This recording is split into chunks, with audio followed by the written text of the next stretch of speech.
The stranger, who always stood still, on the corner of 5th and Bell, beneath a street lamp that buzzed even at noon and beside a crooked fire hydrant crusted with old paint stood a man no one could explain. For 12 long years he didn't move not once. Not a blink, not a twitch, not even a shiver in the dead of winter, or the peak of a summer heat wave.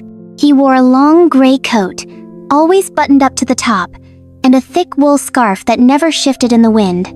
His shoes were sturdy, old-fashioned leather, polished but worn. His posture was tall and straight, like a soldier standing at eternal attention. But his face, it was calm, eyes open, unblinking, staring forward at nothing and everything. People in the town of Marlow noticed him, of course. At first, he was a sensation. Reporters came from nearby cities, cameras flashing. Tourists lined up to take photos. Some said he was an art installation. Others whispered that he was a monk in deep meditation. Psychologists came.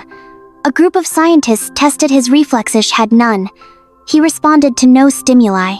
And yet, his heart beat. His breath was faint but present. He was, unquestionably, alive. Police investigated. He had no identification, no scars, no tattoos, and no name.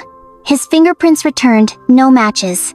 They tried moving him, but when lifted, he simply returned the next day to the same spot, standing the same way. Eventually, they stopped trying. As the years passed, he became part of the town's identity. Locals called him the Still One, Stone Watcher, or simply, that guy. Businesses used him as a landmark. We're just down the street from the Still Man. Kids dared each other to run up and shout in his face. Teenagers tapped him on the shoulder and ran. Nothing ever happened. He remained like a stone placed by time itself. Then people began telling stories. A boy claimed he saw the man blink once, just once, when a toddler wandered too close to the road. An old woman swore she saw him reach out slightly during a storm when a lightning bolt struck nearby, as if shielding someone. But there was never proof. The town began to speak of him more like a legend than a man. Then, on the 1st of June st 12 years to the day since he first appeared, something changed. It was an ordinary morning. Clouds drifted lazily across the sky, and sunlight made the pavement shimmer faintly. A city bus stalled at the light near the corner, forcing passengers out to wait for a replacement. Among them stood a tired mother and her daughter. A small girl with tangled hair holding a stuffed bunny with one missing eye. She was quiet, fidgeting with a music box that no longer played its tune. Her grandfather had given it to her when she was a baby. It had broken the day he died. And then, before anyone noticed what had changed, the stranger blinked. The motion was subtle, but undeniable. His eyes, frozen for 12 years, closed and opened again, slow and deliberate. A gasp came from someone nearby. Phones came out. The street fell silent. The man turned his head just slightly toward the girl. And then he moved. Not just a twitch, a full step forward. People froze.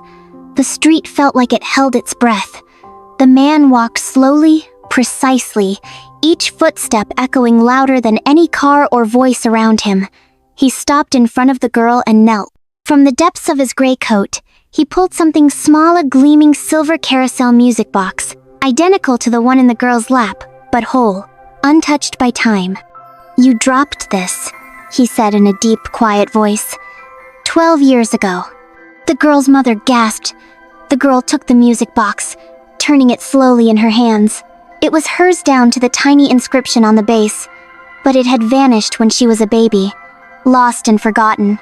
Until now. Before anyone could speak, the stranger stood, gave the faintest of smiles, and turned. He walked into the alley beside the old flower shop. A few people rushed after him, but when they rounded the corner, the alley was empty. He was gone.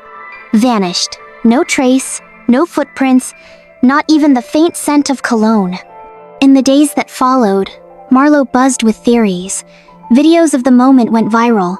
Interviews aired, but no one could explain where he had come from or where he had gone, or how he had the music box. Experts were baffled.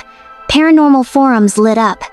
Conspiracy theorists scribbled furiously. No answers came. And then, reports began to surface from other towns. People described strangers who stood still for years in silence, never aging, never moving until one day they did. Each one brought something back. A lost locket, a toy car, a forgotten diary, always something that had been deeply missed. Back in Marlow, the corner at 5th and Bell feels empty now. Not just because he is gone, but because something more than a man had stood there. People leave small objects there now, keys, notes, jewelry, drawings, as if hoping he'll return, as if the ground still remembers his boots. The little girl, feel silly anymore. Elise smiled. The box was doing what no one else could. It was helping people reconnect with the parts of themselves they'd buried or forgotten. She never saw it again, but she no longer needed to, because the box sent itself, and it always knew exactly where to go. Subscribe my channel, and comment below your ideas about story.